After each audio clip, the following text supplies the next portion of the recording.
Hello friends, आप सभी का स्वागत है आपके अपने यूट्यूब चैनल एग्ज़ाम प्लानर्स पर। और फ्रेंड्स, यूपी बीएड की जो प्रवेश परीक्षा होने वाली है उससे संबंधित जो है मैं वीडियोस बना रहा हूं। और मैंने इससे संबंधित वीडियोस मैंने अपडेट भी किया है। कुछ दिनों से मैं कुछ कारण की वजह से मैं वीडियोस अपडेट नहीं कर पा रहा था। तो अब मैं पूरी कोशिश करूंगा कि आपको रेगुलर वीडियोस मिले। और फ्रेंड्स, एक बात का आपको ध्यान रखना है कि आपको पूरी कोशिश करना है कि आप 250 प्लस जो है आप मार्क्स लाने का टारगेट करें।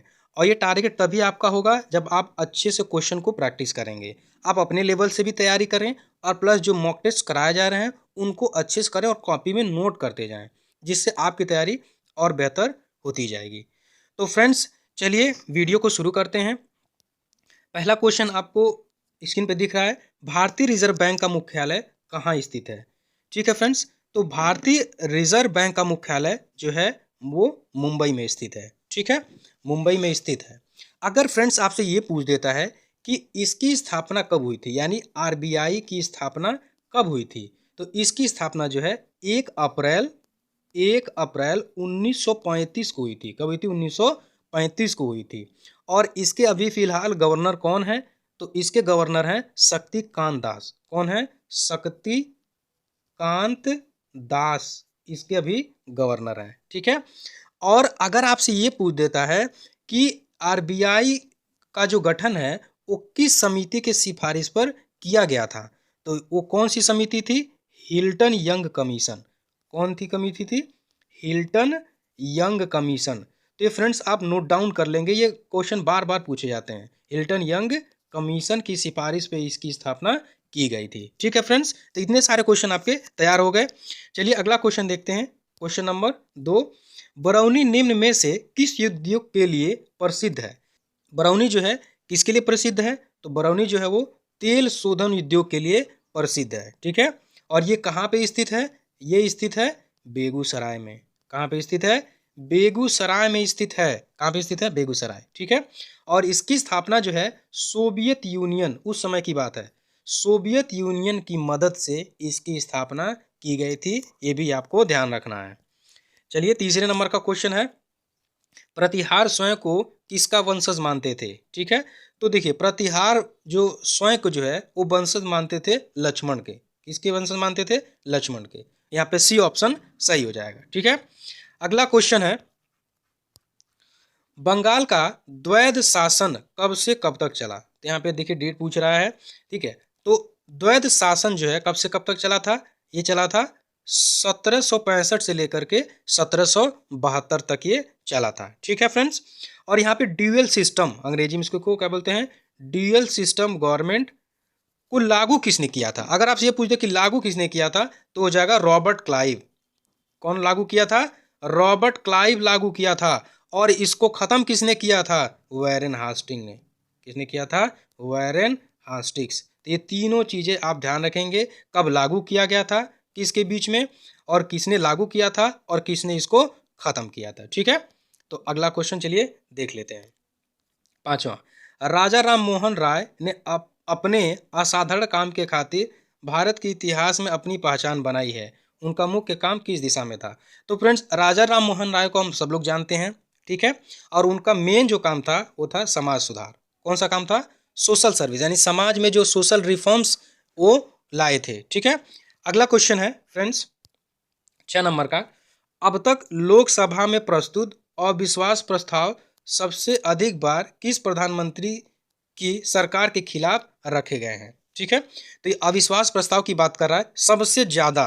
तो फ्रेंड्स, इस ऑप्शन में सबसे ज्यादा जो अविश्वास प्रस्ताव जो है वो इंदिरा गांधी के खिलाफ लाया गया था। और मुझे लगता है ये लगभग 15 बार ये लाया गया था। ठीक है। तो यहाँ पे सी ऑप्शन जो होगा वो सही हो जाएगा। ठीक है। अगला क्वेश्चन देखते हैं 7 नंबर का, निम्नलिखित में से किस भाषा को भारतीय संविधान की 8वीं, यहाँ पर रहेगा 8वीं अनुसूची में शामिल नहीं किया गया है? तो यहाँ पे फ्रेंड्स होगा असामीज लैंग्वेज है, बोडो भी है, मणिपुरी भी है, लेकिन मीजो जो है ये भाषा 8वीं सूची में नहीं है। तो फ्रेंड यहाँ पे ऑप्शन डी सही हो जाएगा। ठीक है फ्रेंड्स। अब फ्रेंड्स, अब कुछ जान लेते हैं इसके बैकग्राउंड के बारे में, जो लैंग्वेजेज हैं। तो जब संविधान बना था ओरिजिनली, तो उसमें कितनी भाषाएं थी? 14 भाषाएं थी। और जो भाषाएं हैं संविधान में संशोधन के माध्यम से लाया गया। तो चलिए अब देख लेते हैं। अब 21वां जब संविधान संशोधन हुआ था तो उसमें सिंधी को जोड़ा गया था। किस भाषा को जोड़ा गया था? सिंधी भाषा को जोड़ा गया था। ठीक है। और अगला है, जब 71वां संविधान संशोधन हुआ था तो उसमें 3 भाषाओं को जोड़ा गया था। कितनी भाषाओं को जोड़ा गया था? 3 भाषाओं को जोड़ा गया था। और वो कौन कौन सी भाषा थी? वो थी कोंकणी, मणिपुरी और नेपाली। ये 3 भाषाओं को जोड़ा गया था। और 92वें संविधान संशोधन के माध्यम से 4 भाषाओं को जोड़ा गया था। ठीक है। और वो कौन कौन सी भाषा थी? जो 4 भाषाएं हैं वो थी बोडो, डोंगरी, संथाली और मैथिली। ये 4 भाषाएं आप ध्यान रखेंगे फ्रेंड्स। कौन कौन सी भाषाएं थी? बोडो थी, डोंगरी, ठीक है, संथाली और मैथिली। ये 4 भाषाओं को फ्रेंड आप ध्यान रखेंगे। चलिए फ्रेंड्स अगला क्वेश्चन देख लेते हैं। 8वें नंबर का क्वेश्चन है, सर्वोच्च न्यायालय के न्यायाधीश के विरुद्ध महाभियोग का प्रस्ताव पारित हो जाने पर पदच्युति का आदेश कौन जारी कर सकता है? ठीक है। तो ये जारी कौन कर सकता है? किसके पास अधिकार है? तो वो है राष्ट्रपति के पास जो है ये अधिकार होता है। ठीक है। तो यहाँ पे बी ऑप्शन सही हो जाएगा।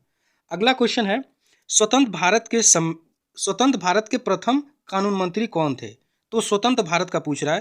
तो ये प्रथम कानून मंत्री जो थे वो थे डॉक्टर भीमराव अंबेडकर। कौन थे? डॉक्टर भीमराव अंबेडकर। अगर फ्रेंड्स ये पूछ लेता है कि भारत के प्रथम चीफ जस्टिस ऑफ इंडिया, ठीक है, मुख्य न्यायाधीश जो थे सुप्रीम कोर्ट के, वो कौन थे? तो वो थे हरिलाल कनिया। ये भी आप ध्यान रखेंगे, हरिलाल कनिया, यानी कनिया से आप ध्यान रखेंगे ये पहले थे। अगर आपसे ये पूछ देता है कि भारत के प्रथम लोकसभा स्पीकर कौन थे, यानी स्वतंत्र भारत के, तो लोकसभा स्पीकर थे गणेश वासुदेव मौलांकर। कौन थे?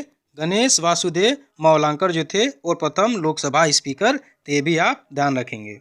चलिए फ्रेंड्स अगला क्वेश्चन देख लेते हैं। 10वें नंबर का है, न्यायिक पूर्वावलोकन का अधिकार किसको है, यानी किसे है? ठीक है। तो न्यायिक पुनर्विलोकन का अधिकार जो है वो है उच्चतम न्यायालय को।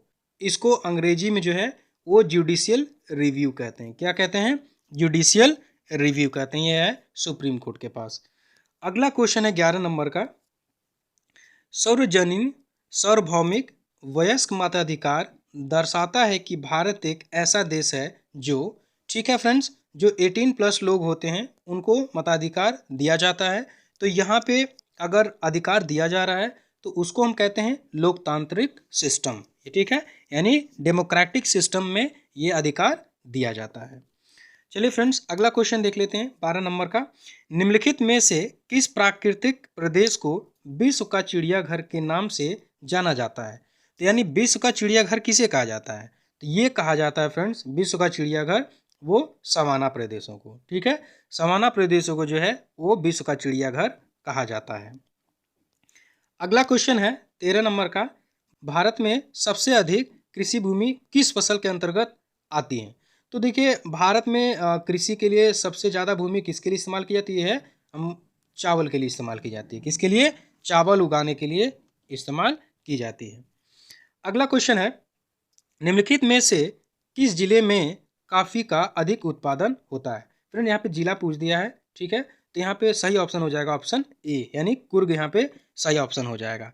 अगर स्टेट पूछता तो कर्नाटक है, और कर्नाटक में ही कुर्ग जो है वहीं पे सबसे ज़्यादा, ठीक है, उत्पादन किया जाता है। तो इसको आप ध्यान रखेंगे। अगला क्वेश्चन है 15 नंबर का, लोकोलिथ संबंधित है। तो फ्रेंड्स लोकोलिथ हो गया, फाल्कोलिथ हो गया, किससे संबंधित होते हैं? ये ज्वालामुखी से संबंधित होते हैं। किससे संबंधित होते हैं? ज्वालामुखी से। अगला क्वेश्चन है 16 नंबर का, ठीक है फ्रेंड्स, भारत में खाना पकाने के लिए विश्व की सबसे बड़ी सौर वाष्प प्रणाली कहाँ स्थापित की गई है?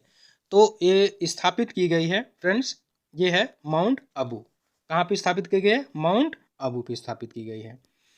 अगला क्वेश्चन है 17 नंबर का, भारत में जल विद्युत शक्ति गृह 1897 ईस्वी में कहाँ स्थापित किया गया था? तो ये स्थापित किया गया था दार्जिलिंग में। कहाँ पे स्थापित किया गया था? दार्जिलिंग में इसको स्थापित किया गया था। अगला क्वेश्चन है 18 नंबर का, भारत में सर्वप्रथम पत्र मुद्रा का चलन कब प्रारंभ हुआ था? तो यहाँ पे सर्वप्रथम पत्र मुद्रा की बात कर रहा है फ्रेंड, तो यहाँ पे डी ऑप्शन जो है 1806 ईस्वी में इसको शुरू किया गया था, तो ये ऑप्शन सही हो जाएगा। फ्रेंड्स, अगर आपको डेट्स याद नहीं होते हैं तो आप उनको लिख के याद करें, आराम से याद हो जाएंगे। ठीक है, डेट को लिख लिख करके याद करें। अगला क्वेश्चन है, न्यूनतम जनसंख्या घनत्व वाला महाद्वीप है। ठीक है, तो न्यूनतम जनसंख्या वाला घनत्व वाला महाद्वीप कौन सा है इसमें? तो इसमें सही ऑप्शन डी हो जाएगा, यानी ऑस्ट्रेलिया। क्या हो जाएगा? ऑस्ट्रेलिया। और ऑस्ट्रेलिया में जो है मर्रे और डार्लिंग जो रिवर हैं, ये दोनों नदियाँ बहती हैं, और यहीं पे जो है ग्रेट बैरियर रीफ भी स्थित है। क्या है? Great barrier reef. अगर आपसे पूछे ग्रेट बैरियर रीफ कहाँ है, तो यहीं पे है ग्रेट बैरियर रीफ। ठीक है, और मर्ले डार्लिंग दोनों नदियाँ जो हैं वो यहीं पे बहती हैं, तो इसको भी आप ध्यान रखेंगे। अगला क्वेश्चन है, भारत की सबसे लंबी नदी जिसका उद्गम एवं मुहाना दोनों भारतीय क्षेत्र में स्थित हो, वो कौन सी नदी है? तो फ्रेंड्स, जिसका मुहाना भी भारत में हो, ठीक है, और उद्गम भी भारत में होता है, तो सबसे लंबी नदी इसमें हो जाएगी गोदावरी। कौन सी नदी हो जाएगी? गोदावरी नदी यहाँ पे सही ऑप्शन हो जाएगा। अगर फ्रेंड्स ये पूछ लेता है कि भारत की सबसे लंबी नदी, ठीक है, जो भारत में बहती हो, तो यहाँ पे सही ऑप्शन हो जाएगा गंगा। ठीक है, गंगा नदी जो है इसका ऑप्शन सही हो जाएगा, जिसका जो है 2025 लेंथ है। ठीक है, तो अब यहाँ पे अगर आपसे ये क्वेश्चन पूछ देता है कि एशिया की सबसे लंबी नदी कौन सी है, एशिया की, ठीक है, एशिया महाद्वीप की, तो यहाँ पे सही ऑप्शन हो जाएगा यांगसी। क्या हो जाएगा? यांगसी नदी जो चीन में है, ठीक है, वो सबसे लंबी नदी है एशिया की। अगर आपका विश्व का पूछ देता है कि विश्व की सबसे लंबी नदी कौन सी है, तो वो है नील नदी। ठीक है, कौन सी नदी है? नील नदी है। और विश्व की सबसे बड़ी नदी पूछ लेता, अगर बड़ी नदी, ठीक है, एरिया वाइज, तो है अमेजन नदी। कौन सी है? अमेजन नदी जो है सबसे बड़ी नदी है। तो चलिए अगला क्वेश्चन देख लेते हैं। ये सारी चीज़ें आप ध्यान रखेंगे, इससे आपके बहुत सारे क्वेश्चन तैयार हो रहे हैं। अगला क्वेश्चन 21 नंबर का, पृथ्वी के धरातल के ऊपर की ओर वायुमंडल के विभिन्न स्तरों का सही अनुक्रम क्या है?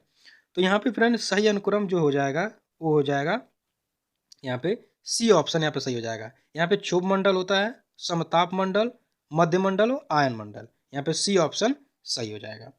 अगला क्वेश्चन है 22 नंबर का, किसने एक तरफ संस्कृत मुद्रा लेख के साथ चांदी के सिक्के निर्गत किए थे? यानी संस्कृत मुद्रा लेख के साथ साथ जो उन्होंने चांदी के सिक्के निर्गत किए थे, तो वो है महमूद गजनवी। और ये बी ऑप्शन यहाँ पे सही हो जाएगा। ठीक है, बी ऑप्शन यहाँ पे सही होगा। अगला क्वेश्चन है 23 नंबर का, जिसके ग्रंथ में चंद्रगुप्त मौर्य का विशिष्ट रूप से वर्णन हुआ हो। तो विशिष्ट रूप से वर्णन हुआ है किसका, किसके ग्रंथ में? तो है विशाखादत्त के ग्रंथ में इनका विशिष्ट रूप से वर्णन हुआ है। और इनकी रचना क्या है? मुद्र रक्षा। क्या है? मुद्र रक्षा इनकी रचना है। और एक रचना इनकी और है, देवी चंद्रगुप्तम। कौन सी है? देवी चंद्रगुप्तम। और इनकी एक और रचना है जो कौन सी है, तो ये दोनों आप ध्यान रखेंगे, मुद्र रक्षा। ठीक है, ये दोनों आप ध्यान रखेंगे। अब इसमें ऑप्शन में और दिया है फ्रेंड्स, अश्वघोष। अश्वघोष ने किसकी रचना की? इनकी रचना का क्या नाम है? तो इनकी रचना का नाम है बुद्ध चरिता। क्या नाम है? बुद्ध चरिता। यहाँ पे सही ऑप्शन होगा। और शूद्रक का पूछेगा तो शूद्रक ने किसकी रचना की थी? तो इनकी रचना का नाम है, ठीक है, इनकी तो मृच्छ कटिका नाम है। क्या नाम है इनकी रचना का? मृच्छ कटिका। ठीक है, और भास ने क्या लिखा था? भास की रचना कौन सी है? तो भास की रचना है स्वप्नवासतता। क्या नाम है? स्वप्नवासतता। तो ये आप चारों ध्यान रखेंगे, ये आपके एग्जाम में पूछा जाता है। अगला क्वेश्चन है 24 नंबर का, प्रथम पिछड़ा वर्ग आयोग का गठन कब किया गया था? तो प्रथम पिछड़ा वर्ग आयोग का गठन जो है वो 1953 में किया गया था। ठीक है, 1953 में किया गया था। और उस समिति का नाम था, उनके हेड थे काका कालेकर। कौन थे? काका कालेकर। अगला क्वेश्चन है 25 नंबर का, भारत में पोलो खेल का प्रचलन किया। तो भाई पोलो खेल का प्रचलन भारत में किसके द्वारा किया गया था? तो यहाँ पे सही ऑप्शन हो जाएगा तुर्कों ने। तुर्कों के द्वारा जो है भारत में पोलो खेल का प्रचलन किया गया था। और एक और प्रश्न यहाँ पे पूछ देता है, ठीक है, कि पोलो खेलते समय किस शासक की मृत्यु हो गई थी? तो कौन सा शासक था पोलो खेलते समय मृत्यु हो गई थी? कुतुबुद्दीन ऐबक। कौन था? कुतुबुद्दीन ऐबक। 26 नंबर का क्वेश्चन है, तीसरे आंग्ल मैसूर युद्ध को रोकने के लिए टीपू सुल्तान ने अंग्रेजों के साथ कौन सी संधि की थी? तो यहाँ पे सही ऑप्शन हो जाएगा ऑप्शन बी जो है सही हो जाएगा, श्रीरंगपट्टनम की संधि लाई गई थी उसके लिए। अगला क्वेश्चन देख लेते हैं, 27 नंबर का है, मुगल स्थापत्य कला के संदर्भ में पिट्रा ड्यूरा का अर्थ है, ठीक है। तो मुगल स्थापत्य कला का में पिट्रा ड्यूरा का जो रोल था वो था संगमरमर के पत्थर पर जवाहरात से की गई जड़ावट को कहते हैं। तो यहाँ पे ए ऑप्शन जो है वो सही हो जाएगा, ठीक है, ए ऑप्शन यहाँ पे सही हो जाएगा। 28 नंबर का क्वेश्चन देख लेते हैं, एक मिनट फ्रेंड, 28 नंबर का क्वेश्चन देख लेते हैं, नरसिंह मेहता के प्रसिद्ध संत थे। तो नरसिंह मेहता कहाँ के प्रसिद्ध जो है संत थे? तो वो थे गुजरात के। कहाँ के थे? ये गुजरात के जो है प्रसिद्ध संत थे। तो इसको आप ध्यान रखेंगे। अब यहाँ पे 29 नंबर का क्वेश्चन दिया है, निम्नलिखित में से कौन सी चट्टान सबसे अधिक शक्ति का स्रोत होती है? तो कौन सी चट्टान है? वो है अवसादी चट्टान। कौन सी चट्टान है? अवसादी चट्टान है। क्वेश्चन नंबर 30 है, जागीरदारी संकट सर्वप्रथम किस मुगल बादशाह के शासनकाल में उत्पन्न हुई? तो जागीरदारी, ठीक है, इससे भी कई बार प्रश्न पूछा जाता है। तो ये पूछ रहा है सर्वप्रथम किसके मुगल बादशाह के शासनकाल में उत्पन्न हुई थी? ये हुई थी औरंगजेब के समय। किसके समय हुई थी? औरंगजेब के समय ये उत्पन्न हुई थी। 31 नंबर का क्वेश्चन है, निम्न इतिहासकारों में किसने अकबर को इस्लाम का शत्रु कहा था? ये क्वेश्चन बार बार पूछा जाता है। इस्लाम का शत्रु किसने कहा था? ठीक है, तो ये कहा गया था बदायूनी के द्वारा। अगला क्वेश्चन है 32 नंबर का, अकबर के संरक्षक बैरम खां का पतन कब हुआ था? अब देखिए, इनको मार दिया गया था, ठीक है। तब ये कह रहा है इनका पतन कब हुआ था? तो 32 नंबर का क्या सही हो जाएगा? 32 नंबर का ऑप्शन सही होगा 1560 में। कौन सा ऑप्शन? यहाँ पे सी ऑप्शन सही हो जाएगा, 1560 में। और किसने मारा था? मुबारक खान लोहानी ने, ठीक है, मुबारक खान लोहानी ने इसको मार दिया था। चलिए अगला क्वेश्चन देखते हैं, 33 नंबर का, मेगास्थनीज की पुस्तक का क्या नाम है? ये क्वेश्चन तो बहुत बार पूछा गया है। तो यहाँ पे सही ऑप्शन हो जाएगा इंडिका। क्या है? इंडिका इसका सही ऑप्शन हो जाएगा। किस उभयलिंगी पशु में पर निषेचन किया जाता है? ठीक है, पर निषेचन की बात कर रहा है। तो ये किया जाता है 34 नंबर का जो सही ऑप्शन हो जाएगा वो हो जाएगा ऑप्शन सी, ठीक है, केंचुए में। अगला क्वेश्चन है 35 नंबर का, ब्लबर क्या होता है? तो ब्लबर क्या होता है? यहाँ पे सही ऑप्शन जो आपका हो जाएगा वो हो जाएगा 35 नंबर का ऑप्शन बी। ये होता है संग वसा की परत होती है। ब्लबर क्या होता है? संग वसा की परत होती है, ठीक है। तो यहाँ पे बी ऑप्शन सही हो जाएगा, ब्लबर। तो फ्रेंड अगला क्वेश्चन है 36 नंबर का, चंगेज खान ने जलालुद्दीन का पीछा करते हुए किसके शासनकाल में भारत की सीमाओं पर आक्रमण किया था? तो फ्रेंड्स यहाँ पे जो सही ऑप्शन होगा वो हो जाएगा आपका इल्तुतमिश, ठीक है। क्या हो जाएगा? इल्तुतमिश यहाँ पे सही ऑप्शन हो जाएगा। और फ्रेंड्स इल्तुतमिश को ही, ठीक है, गुलामों का गुलाम कहा जाता है। क्या कहा जाता है? गुलामों का गुलाम कहा जाता है, ठीक है। और यहाँ पे अभी मैंने बताया कुतुबुद्दीन ऐबक, तो इसकी जो मृत्यु जो है वो पोलो खेलते समय हुई थी। क्या हुई थी?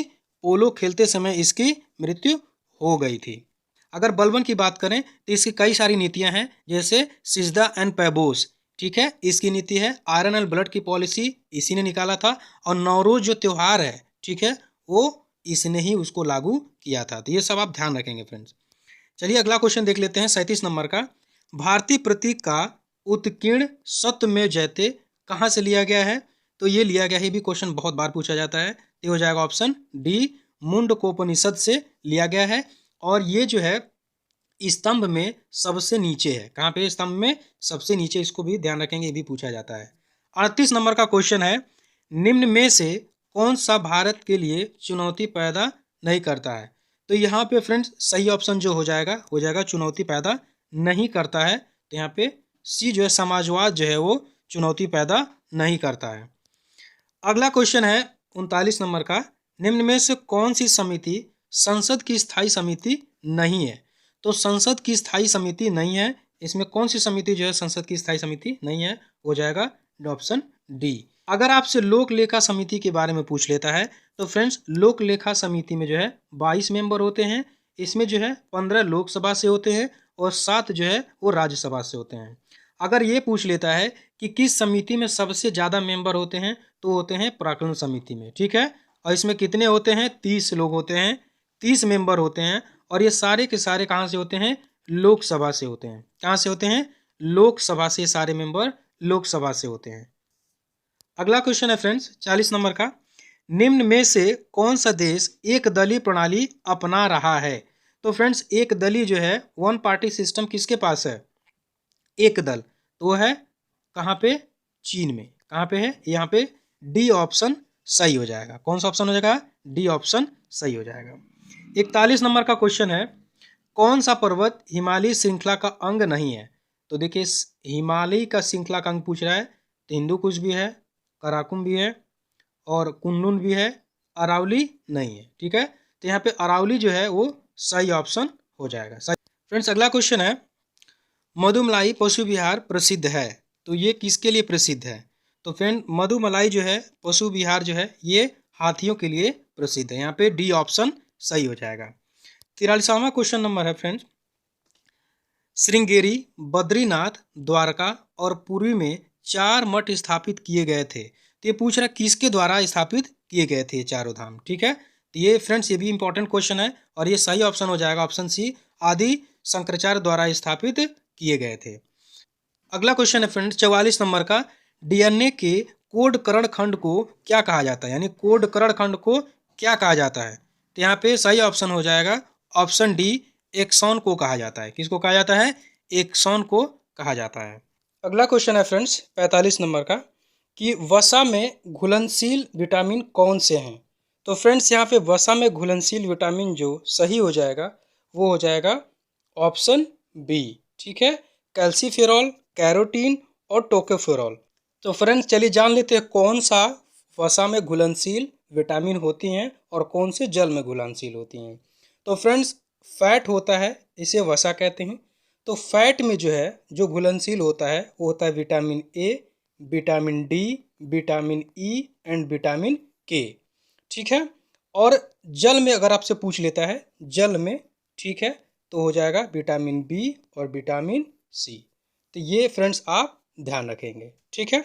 चलिए अगला क्वेश्चन देख लेते हैं 46 नंबर का, रेशम का उत्पादन किससे होता है, ठीक है। तो यहाँ पे देखिए ऑप्शन दिया हुआ है, रेशम कीट के अंडे से, रेशम कीट के प्यूपा से और रेशम कीट के लार्वा से। तो यहाँ पे देखिए ऑप्शन जो सही होगा वो ऑप्शन सी सही हो जाएगा, रेशम कीट के लार्वा से जो है रेशम का उत्पादन होता है। 47 नंबर का क्वेश्चन है, विधान परिषद के सदस्य कितने वर्षों के लिए निर्वाचित होते हैं, ठीक है फ्रेंड्स। तो विधान परिषद के जो सदस्य होते हैं वो 6 वर्ष के लिए होते हैं। आप देखिए जैसे राज्यसभा में होते हैं 6 वर्ष के लिए, वैसे विधान परिषद में भी 6 वर्ष के लिए होते हैं। तो यहाँ पे जो है डी ऑप्शन जो होगा वो सही हो जाएगा, ठीक है, डी ऑप्शन यहाँ पे सही होगा। अगला क्वेश्चन देख लेते हैं 48 नंबर का, शासक बनने के बाद 12 अध्यादेश जारी करने वाला मुगल बादशाह था, ठीक है। तो यानी शासक बनने के बाद 12 अध्यादेश किसने जारी किया था। तो यहाँ पे ऑप्शन जो सही होगा वो हो जाएगा आपका ऑप्शन ए, यानी जहांगीर ने ये शासक बनने के बाद 12 अध्यादेश इसने जारी किया था। अगला क्वेश्चन है 49 नंबर का, प्राचीन भारत का प्रसिद्ध शासक कौन था जिसने अपने जीवन के अंतिम दिनों में जैन धर्म अपना लिया था। वाह, जैन धर्म अपना लिया था अंतिम समय में, ठीक है। तो वो कौन था, वो था बिंदुसार। कौन था, बिंदुसार, ऑप्शन बी सही हो जाएगा, बी से बिंदुसार यहाँ पे सही होगा। इसी ने जैन धर्म को अंतिम समय में अपना लिया था। और फ्रेंड्स लास्ट क्वेश्चन है, उच्चतम न्यायालय को परामर्शदात्री बनाया गया है किसके माध्यम से, यानी किस अनुच्छेद के माध्यम से इसको बनाया गया है। तो फ्रेंड्स यहाँ पे सही जो ऑप्शन होगा वो होगा अनुच्छेद 143, ठीक है। 143 अनुच्छेद जो है उसके माध्यम से उच्चतम न्यायालय को, ठीक है, सलाहकार के रूप में बनाया गया है, ठीक है। और फ्रेंड्स यहाँ पे 148 जो दे रहा है आर्टिकल, ये है कैग से रिलेटेड है, ठीक है, तो इसको भी आप ध्यान रखेंगे। फ्रेंड्स ये सीरीज आपको कैसा लग रहा है आप ज़रूर बताएं, ठीक है। और इस वीडियो में बस इतना ही, मिलते हैं एक अगले और नए वीडियो में, तब तक के लिए फ्रेंड्स जय हिंद।